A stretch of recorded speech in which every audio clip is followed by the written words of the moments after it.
بدستاور کے حج اکبر است، از ہزاراں کعبہ یک دل بہتر است۔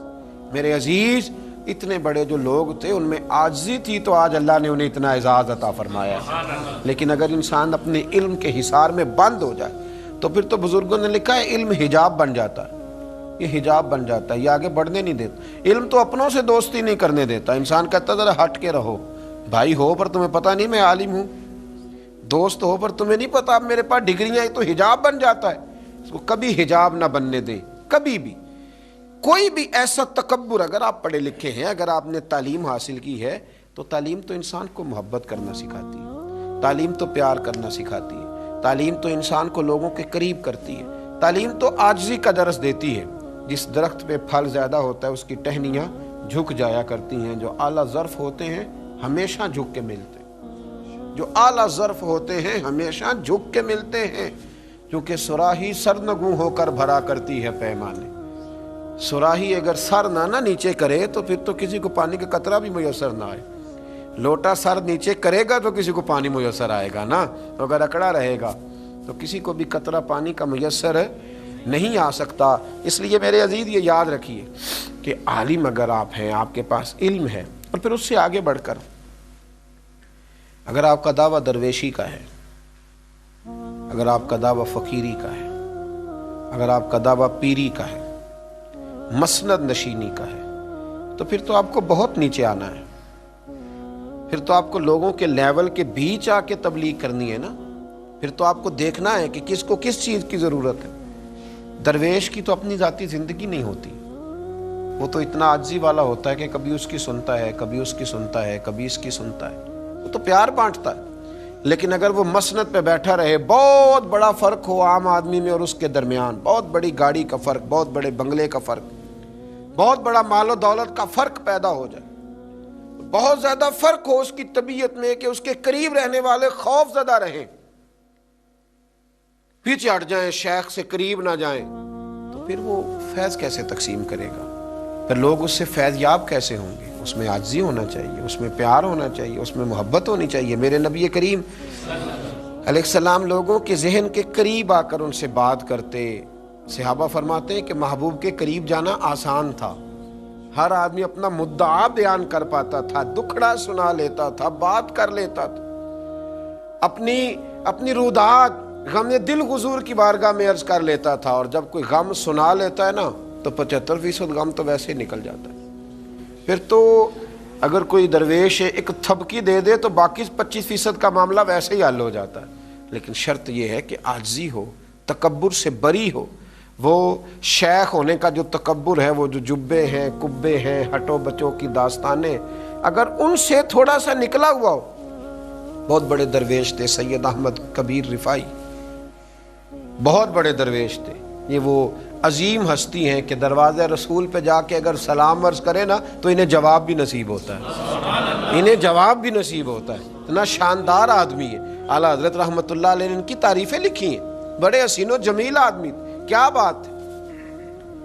فرماتے ہیں ایک دن نا میں گزر رہا تھا ایک جگہ سے، تو مجھے کھیت کے بیچ میں سے گزرنا پڑا، تو ادھر بھی پانی تھا ادھر بھی پانی تھا، تو درمیان میں جو منڈیر تھی اس سے میں گزر رہا تھا، تو سامنے سے کتا آ گیا۔ عصر کی نماز کا وقت تھا اور وقت تنگ ہو رہا تھا۔ اب میں سوچ رہا تھا کہ یہ کتا نیچے ہٹے تو میں پیچھے ہٹے تو میں گزروں اور میں جا کر کے نماز ادا کروں، وضو کروں۔ اب جگہ اتنی تنگ تھی کہ ایک ہی آدمی گزر سکتا تھا۔ کہتے ہیں وہ کھڑا ہے، میں بھی کھڑا ہوں، اب وہ ہٹ ہی نہیں رہا، تو میرے دل میں یہ خیال آیا کہ اے اللہ اسے زبان ہی عطا فرما، میں اس سے کچھ گفتگو ہی کر لوں۔ تو فرماتے رب کریم نے میری دعا قبول فرمائی اور کتے کو زبان عطا کر دی۔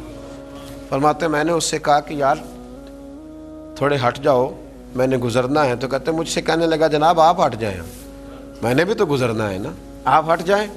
کہتے میں نے اس کو کہا سمجھیے گا، سنیے گا، دل میں جگہ دیجیے گا، انداز دیکھیے گا، یعنی جنہوں نے اصلاح لینی تھی، جن میں عاجزی تھی، وہ کہاں کہاں سے خیر ڈھونڈ رہے تھے، کیسے کیسے، جنہوں نے اپنا من میلا نہیں نہ ہونے دیا، انہیں کسی مقام پہ بھی نہیں ہونے دیا، کسی جگہ بھی غلاظت کو پاس نہیں آنے دیا۔ فرماتے میں نے اس کو کہا ہٹ جا، تو کہنے لگا آپ ہٹ جائیں۔ تو میں نے کہا تو مکلف نہیں ہے، تیرے اوپر تو شریعت کی پابندیاں نہیں ہے، تو میرے اوپر تو ہے نا۔ اگر میں کھیت میں اتروں گا تو دونوں جانب پانی ہے، میرے کپڑے آلودہ ہو جائیں گے، مجھے دوبارہ سے غسل کرنا پڑے گا۔ تو کہتے ہیں کتا بولا اور زبان حال سے کہنے لگا بابا جی کھیت میں اتریں گے تو کپڑے آپ کے آلودہ ہوں گے، لیکن اگر آپ نے تکبر کیا اور کتے کو ہلکا جانا نا تو آپ کا دل میلا ہو جائے گا، اور یہ تو کپڑے ابھی آپ دھو لیں گے تو صاف ہو جائیں گے، تو دل میلا ہو جائے تو 7 سمندروں سے بھی صاف نہیں ہوا کرتا۔ اپنے دل میں تکبر نہ آنے دیں میرے بھائی۔ اسی طرح سے کچھ لوگوں کو دولت کا بہت ہی تکبر ہے، دولت کا بہت ہی تکبر ہے۔ میاں صاحب نے کہا تھا دانش مندہ دا کم نہیں، دل دولت نہ لانا، اس ووٹی تے کئی خامند کیتے، تو جو کیتا سو کھانا۔ یہ تو کبھی اس کے پاس ہوتی ہے کبھی اس کے پاس ہوتی ہے۔ میرے نبی کریم علیہ وآلہ وسلم نے ارشاد فرمایا جس نے دولت کا پیچھا کیا اس نے تو اپنی دین کو نقصان پہنچایا، اس نے تو اپنی آخرت کو نقصان پہنچایا، اور فرمایا جس نے اس سے جان چھڑائی وہ بچ گیا۔ آپ دیکھیں کس قدر زیادہ لوگ وقت دیتے ہیں، دولت کا تکبر کتنا زیادہ آ جاتا ہے۔ پھر انسان لوگوں کے گھروں میں جا کے تلاش کرتا پھرتا ہے کہ یہ کپڑے کہاں سے خریدے، یہ جوتے تو تم نے بڑے نکمے رکھے ہوئے، تمہارے گھر میں تو ایک جیسے برتن ہی نہیں ملتے، یہ فلاں چیز تو تم میرے ساتھ چلتے تو میں تمہیں بتاتا وہاں سے بڑی سستی اور خستی ملتی۔ لوگ پریشان کرتے ہیں، تکلیف دیتے ہیں، اذیت میں مبتلا کرتے ہیں، دولت کا تکبر اوڑھ کر آتے ہیں، تو پھر ہر چیز کو دنیا کی اینک سے دیکھتے ہیں۔ ایسے 20 غریب میں نے آنکھوں سے دیکھے ہیں، غریب آنکھوں سے دیکھے ہیں، وہ ایسے غریب ہیں کہ ان کے پاس صرف دولت ہے، اس کے علاوہ کوئی چیز موجود نہیں، فقط دولت ہے اور کچھ بھی موجود نہیں۔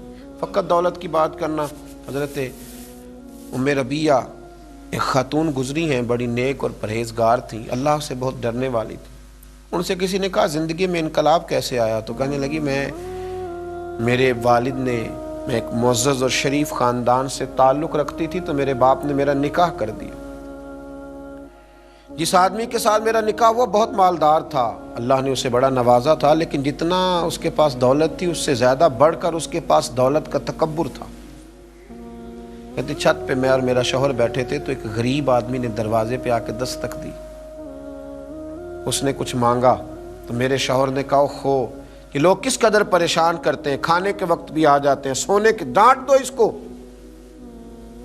فرماتی ہیں جب میں باہر نکلی نا اس کی میں نے حالت دیکھی تو مجھے ترس آیا، اس کے ہونٹوں پہ جمی ہوئی خشکی نے بتایا کہ پتہ نہیں بیچارے نے کب سے روٹی کھائی، اور اس کی آنکھیں ترس رہی تھی، لگتا تھا کہ کئی دروازوں سے ہو کر اور خالی آیا ہے۔ تو کہتی میں نے اپنی جیب سے اپنے شوہر سے آنکھ بچا کے چند آنے جب اس کی طرف بڑھائے تو میرے شوہر نے دیکھ لیے، نیچے آیا، میری اجازت کے بغیر تم نے فقیر کو دیا، میری اجازت کے بغیر اب تم اتنی با اختیار ہو گئی ہو کہ بنا میری اجازت کے دو گی؟